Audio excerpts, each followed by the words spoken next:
মূর্খতা নয়, অতিরিক্ত চতুরতা মানুষকে ধ্বংসের পথে নিয়ে যায়। আপনি যদি 10 জন ভিক্ষুকের সাথে থাকেন তাহলে 11তম ভিক্ষুক হবেন আপনি, এবং যদি আপনি সফল 10 জন মানুষের সঙ্গে থাকেন তবে 11তম সফল মানুষ হবেন আপনি। তাই সঠিক সঙ্গ বেছে নিন। মানুষ কখনো হারায় না, মূলত প্রয়োজন নেই তাই আর খোঁজ নেই না। কিছু মানুষকে বারবার সুযোগ দিতে নেই, তারা যতবার সুযোগ পায় ততবার সহজ সরল মানুষগুলোকে ব্যবহার করে। ওরা প্রথমে তোমার শান্তি কেড়ে নেবে, তারপর বলবে তুমিই যত অশান্তির কারণ। যে টাকা ধার নেই সে ছোট হয় একবার, আর যে টাকা ধার দেয় সে ছোট হয় বারবার। মানুষের চোখে খারাপ হতে খারাপ কাজ করার দরকার নেই, শুধু উচিত কথা বললেই মানুষের চোখে খারাপ হয়ে যাবেন। সস্তা জিনিসের খদ্দের বেশি, ব্যক্তিত্বহীন মানুষের বন্ধু বেশি, প্রতিবাদী মানুষের শত্রু বেশি, মিথ্যাবাদী লোকের মুখে মধু বেশি। নিজের চিৎকার নিজে গিলে ফেলার নাম হচ্ছে সহনশীলতা। আত্মসম্মানে আঘাত লাগলে সরল মানুষটাও একসময় ঘুরে দাঁড়াতে শিখে যায়। উচিত কথা বললে মুখ কালো, আর তেল দিতে পারলে খুব ভালো, এটাই বাস্তব। অহংকার যার ভেতরে থাকবে সে কখনো নিজের ভুল দেখতে পাবে না, আর অন্যের মধ্যে কোনো ভালো গুণ দেখতেও চাইবে না।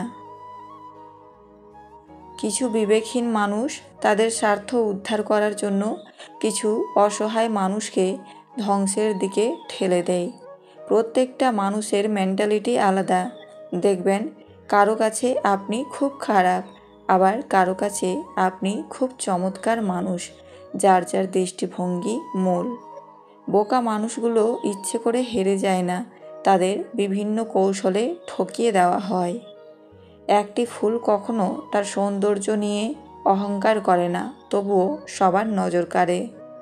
জুতা আর মানুষ যদি পথ চলায় ব্যথা দেয় তাহলে বুঝে নিও তা তোমার মাপের ছিল না কখনোই। কাউকে ক্ষমা করে মহৎ হয়ে যাও, কিন্তু দ্বিতীয়বার বিশ্বাস করে বোকা হইও না।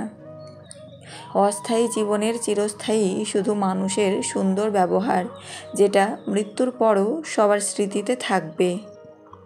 সত্য ও মিথ্যার মাঝের দূরত্ব হলো একটি চুল পরিমাণ। দিন শেষে পাখিরাও ফিরে আসে নীড়ে, তুমি শুধু হারিয়ে যাও জনতার ভিড়ে। যারা বিবেকের কাছে সৎ থাকে তারা হেরে গিয়েও দিব্যি হাসতে পারে। জীবনে এত এত ভালোবাসা পেয়েছি যা দিয়ে অধিকাংশে এক জীবন অতিবাহিত করা যাবে, আর জীবনে এত পরিমাণ দুঃখ পেয়েছি যা দিয়ে ক্ষণিকের সময় বেঁচে থাকা বড্ড যন্ত্রণার। ভালোবাসাটা পিথাগোরাসের উপপাদ্য নয় যে প্রমাণ করতে হবে, এটা রবীন্দ্রনাথের শেষের কবিতার মতো উপলব্ধি করতে হয়। দুঃখ নিজেই নিজের খেয়াল রাখতে পারে, কিন্তু আনন্দের পুরোটা উপভোগ করতে চাইলে অবশ্যই তোমাকে তা কারো সঙ্গে ভাগ করে নিতে হবে। প্রতিটা মানুষই বহুরূপী। আমরা একজনকে ঠিক ততটুকুই চিনতে পারি যতটুকু সে আমাদের সামনে প্রকাশ করে। আমি অহংকার করি না, কারণ আমি মাটির তৈরি মানুষ। সময় ফুরিয়ে গেলে আবার মাটিতেই মিশে যেতে হবে। কপালে অবহেলা লেখা থাকলে হাজার চেষ্টা করেও ভালোবাসা পাওয়া যায় না।